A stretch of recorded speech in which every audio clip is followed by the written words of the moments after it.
पंतप्रधान नरेंद्र मोदी यांनी संपूर्ण देशवासियांना काटकसरीचं आवाहन केलं आहे।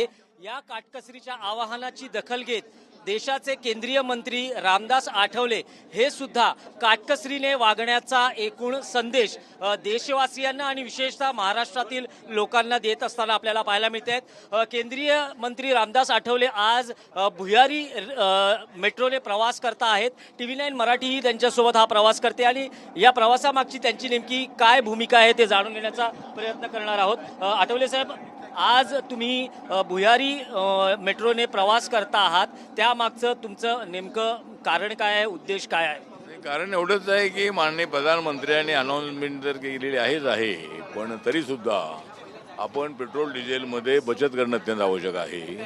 त्याचबरोबर वेळेचा जो अपव्यय आहे तो सुद्धा टाळणं अत्यंत आवश्यक आहे। आणि मला असं वाटतं की जर बाजूला आणि मेट्रोने प्रवास केल्यानंतर मला वाटतं प्रदूषण आहे, प्रदूषण कमी करण्यासाठी त्याचा चांगला उपयोग होणार आहे। त्याचबरोबर पेट्रोल डिझेलमध्ये बचत होणार आहे आणि आपला वेळसुद्धा वाचणार आहे। त्यामुळं सगळ्या लोकप्रतिनिधींना, सगळ्या लोकांना माझं आव्हान हेच आहे की आपण देशाला प्रगतीच्या दिशेने घेऊन जायचं असेल तर आपणाला पेट्रोल डिझेलमध्ये बचत केली पाहिजे। आणि असा जो प्रवास आहे हा प्रवासाचा आनंददायी प्रवास आहे। लोकलपेक्षा मेट्रोचा प्रवास जो आहे तो तसा चांगला प्रवास आहे।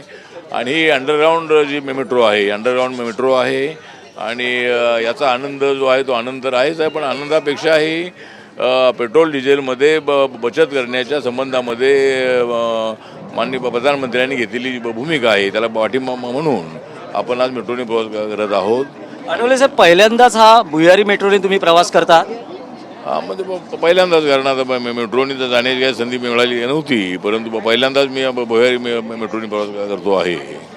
साधारण वर्षभर काटकसरीचं आवाहन आहे पंतप्रधानांचं।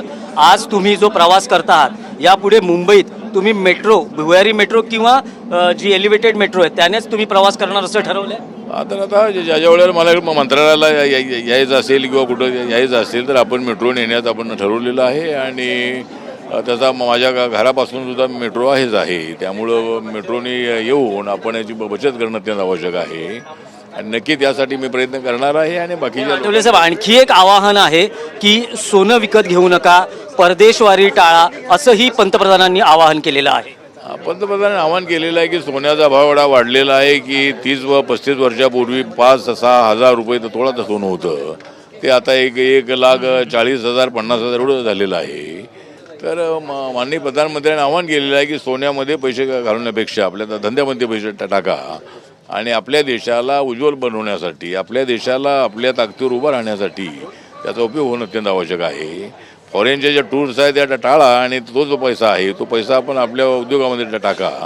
पण फॉरेनचे टूर म्हणजे परदेश प्रवास टाळा असं देशवासियांना पंतप्रधान सांगता आहेत, पण स्वतः 15 मे पासून पंतप्रधान हे युरोप दौऱ्यावर आहेत, जवळपास आठवडाभर ते युरोपमध्ये असणार आहेत, हे कसं?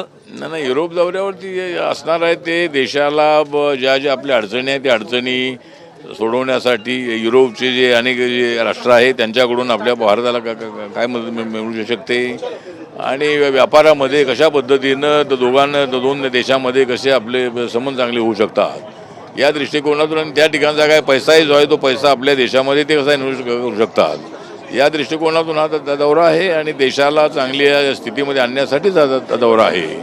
त्यामुळे पंतप्रधानांनी काही ते टुरिस्ट म्हणून तिकडे चाललेलं नाही आहे, ते देशाचे प्रधानमंत्री म्हणून चाललेले आहेत आणि देशाला मजबूत करण्यासाठी तिथला पैसा आणणं आणि व्यापारामध्ये दोघांचे संबंध चांगले ठेवणं।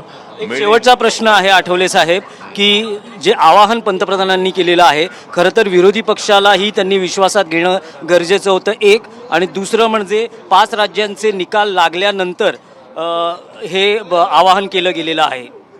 मला असं वाटतं की इलेक्शनमध्ये सगळे बिझी होते, त्याच्या अगोदर अमेरिका इराणचं युद्ध अनेक दिवस चाललेलं होतं आणि हे सगळं झाल्यानंतर अर्थतज्ञांकडून त्यांनी सल्ला घेतल्यानंतर आपल्या देशाच्या इकॉनॉमीला जर आपल्याला करायचं असेल तर त्याने आव्हान काय केलेलं आहे की बाबा आपल्याला या सगळ्या गोष्टी करणं अत्यंत आवश्यक, बचत करणं आवश्यक आहे, वर्क फ्रॉम होम हेच करणं आवश्यक आहे अशा अनेक गोष्टी त्यांनी सुचवलेल्या आहे. त्यामुळं मला वाटतं की इलेक्शनचा आणि असा काही विषय अजिबात नाही आहे.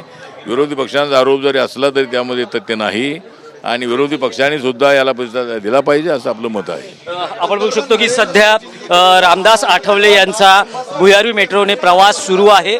पंतप्रधानांच्या काटकसरीच्या आवाहनाला केंद्रीय मंत्री प्रतिसाद देताना दिसत आहेत आणि एकूणच मुंबईकर असतील किंवा देशवासियांनाही त्यांचे हे आवाहन आहे. या पार्श्वभूमीवर आपण काही मेट्रोमध्ये जे प्रवास करता आहेत त्यांच्या काही प्रतिक्रिया आहेत तेही जाणून घेण्याचा प्रयत्न करतो आहोत.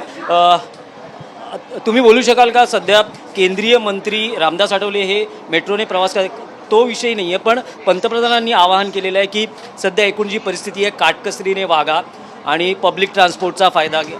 आपण बघू शकतो की सध्या काही प्रतिक्रिया लोकांच्या तरी येत नाही आहेत, पण केंद्रीय मंत्री स्वतः पंतप्रधानांच्या या आवाहनाला प्रतिसाद देताना दिसत आहेत आणि वेळोवेळी जिथे आवश्यक आहे आणि अत्यंत गरजेचं आहे अशा ठिकाणी आपण नक्कीच पब्लिक ट्रान्सपोर्टचा वापर करू आणि इच्छित स्थळी पोहोचू आणि काटकसर कशी जास्तीत जास्त आपल्या पद्धतीने करता येईल यासाठी प्रयत्नशील राहू, असं रामदास आठवलेंनी या भुयारी मेट्रो रेल्वे प्रवासादरम्यान आपली प्रतिक्रिया व्यक्त केलेली आहे. व्हिडिओ जर्नलिस्ट आदिलसह दिनेश दुखंडे, TV9 मराठी, मुंबई.